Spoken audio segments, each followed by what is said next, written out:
Welcome to this week's edition of Dugout Dish Podcast. I'm Andy Kirikides, joined by my lovely co-host, whose beard is looking magnificent this week, as usual, Keith Glasser. How we doing? Great. How are you? I'm good. This week, we are slowly creeping up on the end of the quiet period. So we're going to talk about what this means. We're going to talk about what players should be focused on, try to add a little bit of context around what the contact period opens up, and we'll see where it takes us. Sure. So happy hunting. Yeah, happy hunting. Happy hunting, coaches. Happy hunting. So despite some tweets that were out there, we're going to rectify some false information that was spewed across the internet by somebody the other day. The quiet period ends February 29th. We're in a leap year. So March 1st is the first day of the year where coaches can leave campus to evaluate players, right? Quiet period is defined by no face-to-face contact off of the college campus. The only evaluation you can have is on your college campus, right? So that's why you see schools holding prospect camps and hitting clinics and catching clinics and pitching clinics. Division I schools are allowed to do that on their own campus during the quiet period. Once the quiet period ends, coaches are now able to leave their campus to go and evaluate guys, so they can go to events that different companies may be holding. They can go to high school games, so on and so forth. So that's an important piece of the puzzle to recognize in terms of what the rules actually are from a contact and an evaluation perspective. Did I miss anything there?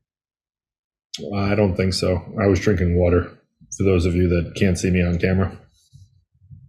It's good to know that you're getting hydrated, Coach. It's never too late to hydrate. It's never too late to hydrate. So no, you nailed it all. The quiet period is, coaches can do stuff on campus they can't go off.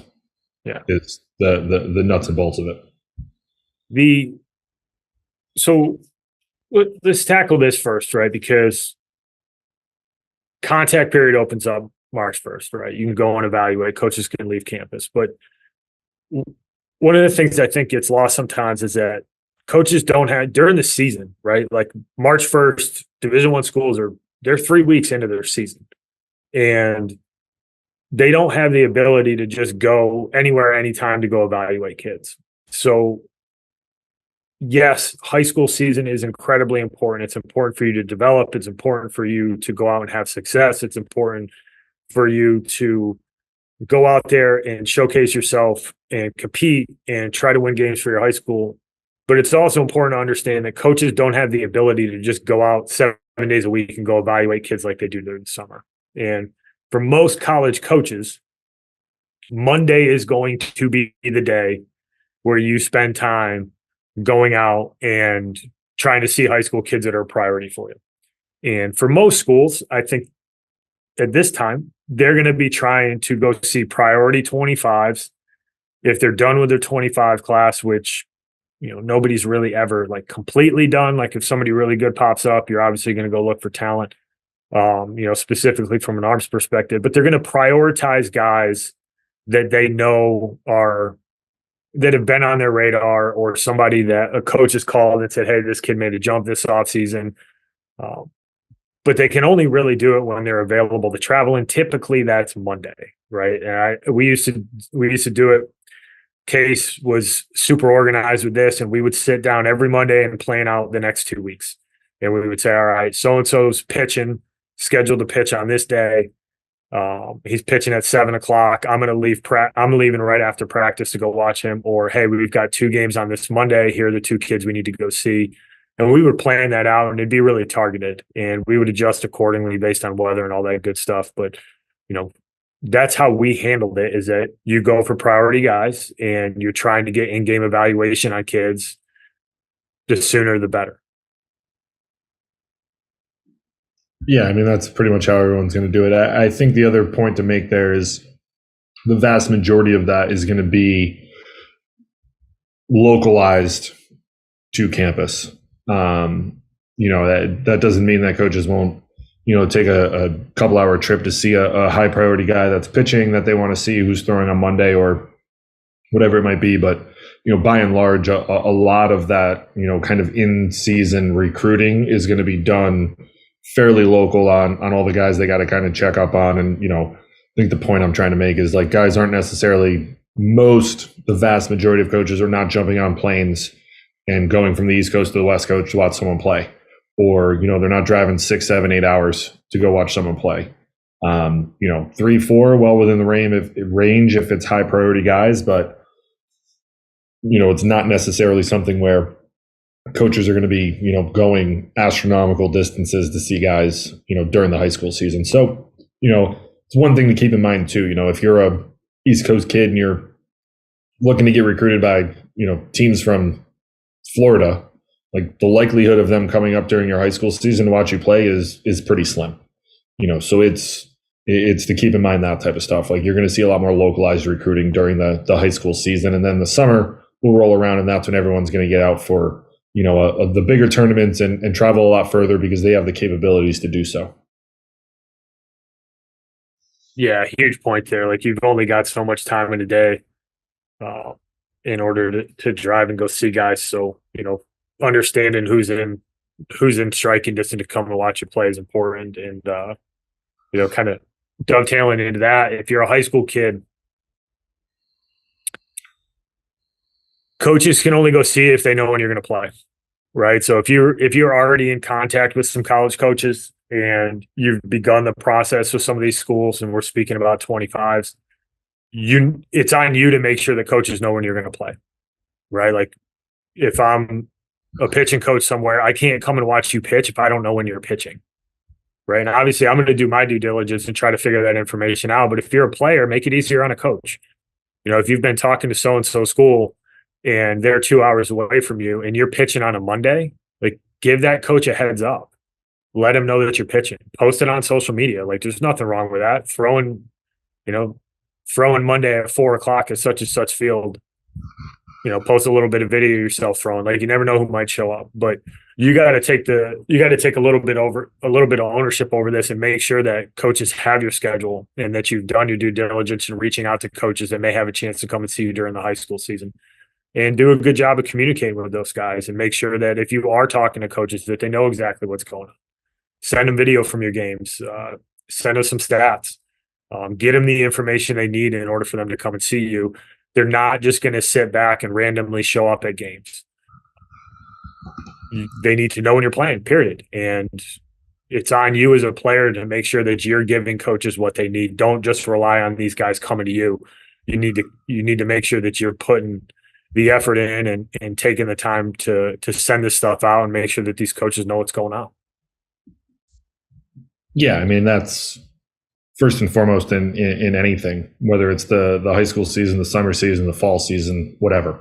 They have to know when you're going to be playing and where. So, I think that's obviously one of the most important things that you need to be able to do is communicate that. But also, in doing so, you need to understand that, if you're playing on a Friday and the coaches that you're reaching out to are also playing on that Friday, like they're not going to be there to watch you throw. So being able to have maybe a little bit of video or something to be able to show them if you kind of show up and show out is something that you're likely going to want to be able to do. So I think that's where a lot of people you will get the summer ball stuff and I think it's just as important to get some high school at bats and pitches and some defensive stuff in there so that coaches can kind of see the progress of where you started in April and where you are when they see you play in July. They can kind of see how you've done in April, May, June, 4.5 months ish. So, I think that's just as important. And I think one of the things that really needs to shine through, and I hear a lot of people say this to me, when we talk to families, like, we send it to high school coaches and, no one really shows up. Like, again, like the most important thing you have to, like, they're playing too. Like their most important thing is to be winning games, and like they'll get to the recruiting end of it when they're when they have the opportunity to on their off days, and then also when the summer rolls around. So they can only get to a limited amount of games during the season because if you're at the Division I level, you're playing 56 games. 52 at Division II and 40 at Division I or III. So there's a lot of baseball being played. You're practicing every day. You only have one off day. Monday is generally that one. That's why we're talking about Monday specifically here. But it's just understanding that part of the in-season stuff is a reality of college baseball. And if you're 26, you can still email coaches, right? Don't expect a response. Don't expect them to do anything else but send you, a camp invite. But once again, coaches, especially at the Division I level, like they're starting to identify 26s that they need to prioritize in the summer. And there's nothing wrong with sending your schedule out. It just, you need to be thoughtful about who you're sending it out to. Like if you play in the Albany area and you send an email to the University of Texas, like they're probably not flying up to watch you play, but there's nothing wrong with reaching out to some schools that are in driving distance and letting them know that, like, hey, here's some video of me. Here's my high school schedule. Would love for you to come and see me play. Here are the coaches that you can reach out to if you have any questions. Post it on social media. Once again, kind of going back to like they can't come and see you if they don't know when you're playing.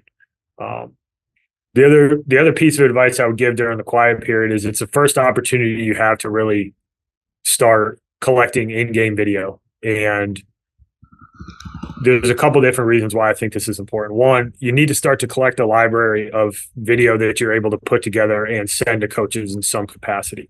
A lot of times that's the first contact you'll have with the coach, and they need to see how you move.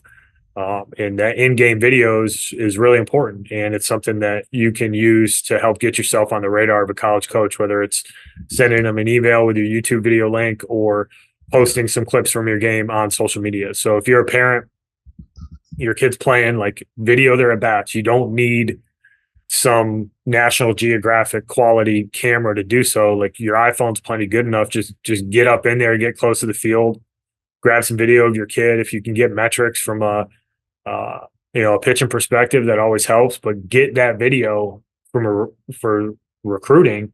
But the other part of it is I think it's really good for self-evaluation, and you can start to look at what you're doing as a player and continue to use that information to help develop, right? If you've got a bunch of video of you pitching, you can go back and watch yourself perform and go, okay, like here's the things that I did really well this game. Here are the things that I need to work on. And now you've got some video evidence and some stuff that you can go back to not only identify the things you need to improve on, but you can reinforce the things that you do well and kind of go back in memory around, well, I felt really good this game and I threw really well. What do I need to do to repeat that type of a performance and continue to build on the success that you have in your high school season? So I think the video piece can be used for two pieces, and it's collecting it for recruiting purposes, but then also using it for development to send to some of your coaches. Like if you've got a pitching guy that you work with that you really trust, get your pitching video and send it to him. Good, bad, or ugly. Like let that guy help you. Same thing with your hitting coach. Get those offensive at bats and get a chance to ship them out to some people that can continue to help you get better. Yeah, and I think you hit on the other part of what you can do during the quiet period too, which is the development piece. The quiet period always coincides with the winter months, where there's not a whole lot of baseball being played. So, what are you doing in order to make sure that you're developing yourself? And, we've talked about this quite a bit on here. Like there's a lot of multiple sport athletes and kids who play hoops and kids who wrestle and volleyball and, track and field, whatever it might be. So you want to make sure that you're still doing something. And I think it's great, right? Like you can compete in other stuff, and you can really continue to keep that competitive fire going while you're still trying to train a little bit more from a baseball standpoint. But, taking a little bit more time, and especially depending on how old you are, like sinking a little bit of, investing in yourself. I as Charlie said on a couple podcasts ago, a couple months ago, I guess at this point, but, kind of investing in yourself during that time so that, you can be the best version of yourself when you show up to try out for your high school team and put up good high school numbers, and then parlay that into a really good summer season where you can start to become recruitable. I think some of the times, a lot of times, and I think, families kind of get caught up in this, like, it's hoop season. And then all of a sudden baseball season's on you and you don't necessarily have a great first couple months, and then you're behind the eight ball. If baseball is something that you want to do, you want to at least make sure you're keeping up some sort of frequency of hitting and, and throwing and making sure that your arm's in shape and your body's in shape. And, hitting is one of the hardest things to do, arguably the hardest thing to do in sports.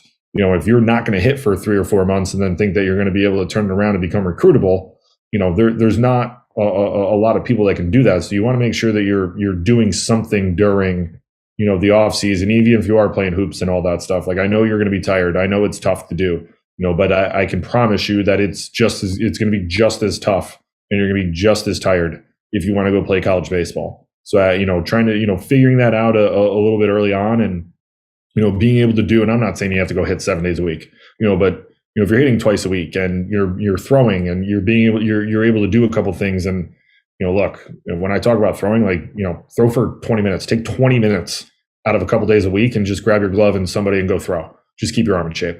But being able to do that will put you further ahead when you get into your high school season. And when the quiet period ends, when guys can get out and actually watch a play. So I think being able to give yourself a little bit more of an advantage at a younger age in doing those types of things can, especially during the time frame when coaches can't even go out and see you and there's not a lot of baseball being played, depending on where you live in the country, especially if you live in the Northeast or the Midwest. You can really kind of give yourself an advantage going into the high school season of being prepared if you're doing a little bit more than other people, and it'll allow you to be recruitable faster during the high school and summer season. Yeah, spot on. The other thing I'll add about the quiet period is we focus on the recruiting and the evaluation portion of it, which is obviously what most people are concerned with. Like, what does it look like? How often can coaches get out? How do they leverage the high school season from an evaluation perspective? And I think we've covered most of that. But one of the other things that's important to recognize is that when the quiet period opens up, that means college baseball's going, right? Every level by March 1st will be starting to play games. And if you're a high school kid on March 1st, you're probably not playing your high school season, especially if you're in the Northeast. It usually opens up in April. Take a Sunday trip and go watch some college baseball. I think and we've talked about it, I think it's an incredibly important thing to do. It allows you to see what college baseball looks like. It allows you to see the different levels of play. It allows to see what the players look like, how the game is played, the atmosphere, the competitiveness, the speed of the game. And I think it's one of the biggest gaps in the education process for people is that they've actually never really gone and seen a bunch of college baseball, right? Like, obviously we lived it. We've either coached or watched thousands of college baseball games and evaluated thousands of high school games. That's not hyperbole.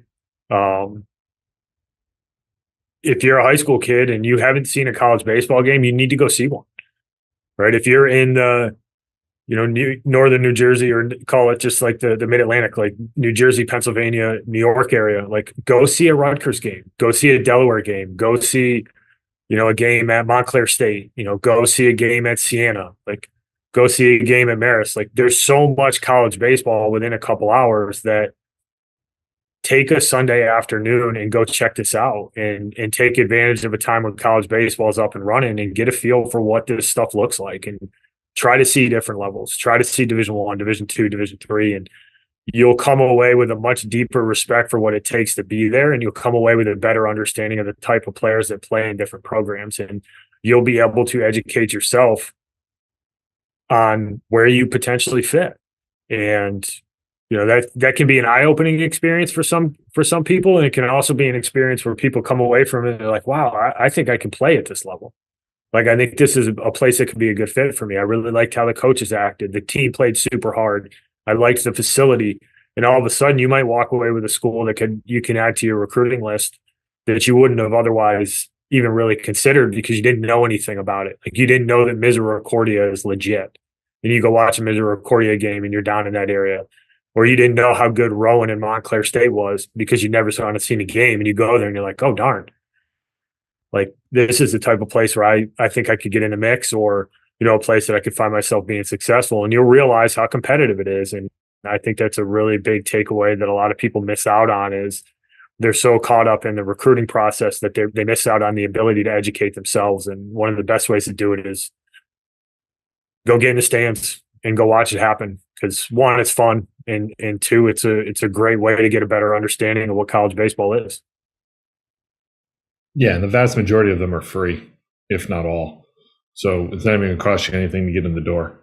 Um, the one caveat I will say to that, and we talk about watching college baseball quite a bit on here, and I watch way more college baseball than I do pro baseball. But the one thing I will say, especially if you're looking to be recruited by those types of schools, it's fine to tell the coach that you're going to be there, but understand like game days are for the players and for the coaches. Like they don't necessarily have a ton of time, to really be able to just sit and chat with you for a couple minutes. If you want to swing by and just say, "Hey, how you doing?" Like that's about all you're going to get, because there's a lot of things that are going on game day with BP and getting the field ready and making sure your players are ready, things like that, where coaches are not necessarily, they're going to be pretty locked in. There's not really a whole lot of distractions that they're looking for. So it's the one caveat I will say. But if you're younger kids and they can't talk to you, it's a phenomenal way to be able to kind of gauge where you're at and what college baseball is, because I think a lot of people kind of have a little bit of a misunderstanding of what it takes to play in college baseball, what the skill level is at all levels. So being able to get out and see as many games as you possibly can. And look, like it's, depending on where you live, but you live in the Capital District where I grew up, I've said this before, you got multiple Division Ones, Division Threes, Division Two, JUCO. You live in the Philly area. There's, there's, name it, they have it. Same thing in the Boston area.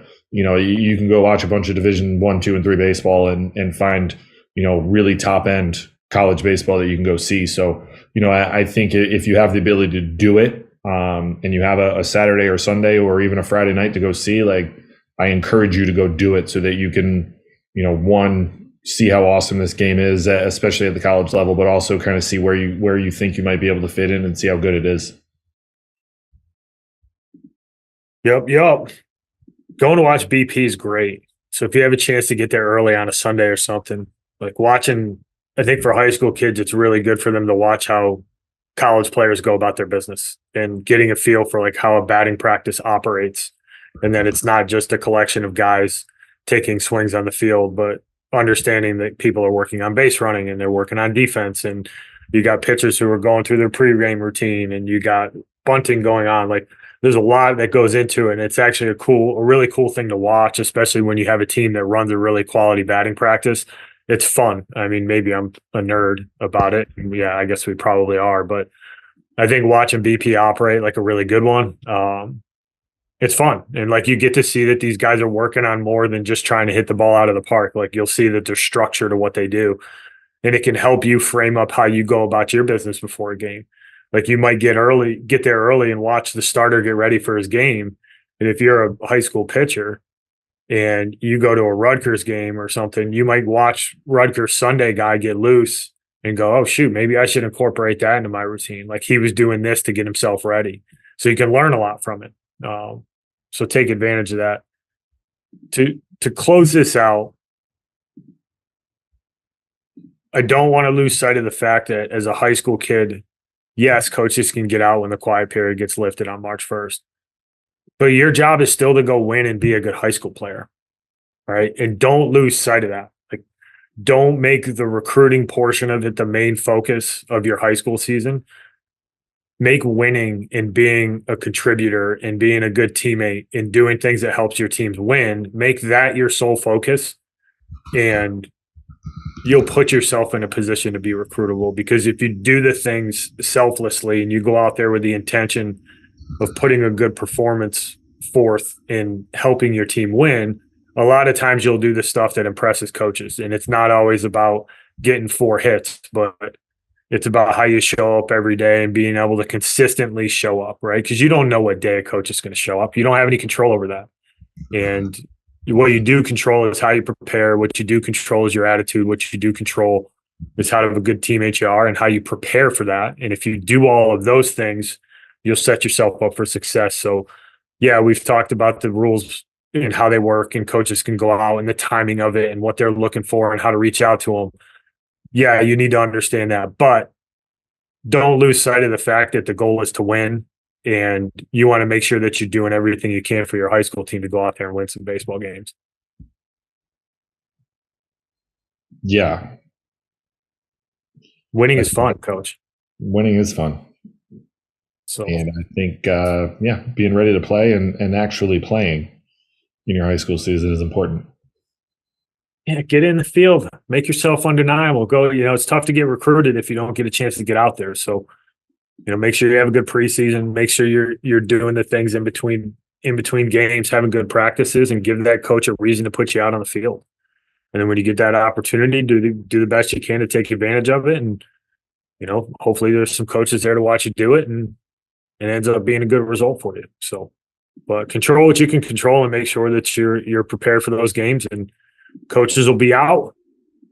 If you're listening to this, I hope they're out, and I hope they watch you, and I hope you play well on the day they show up, and hope it ends up in a good result for you. So, anything else you want to add? Nope. All right. Well, once again, thanks for listening, everybody. Go ahead and hit the subscribe button, if you will.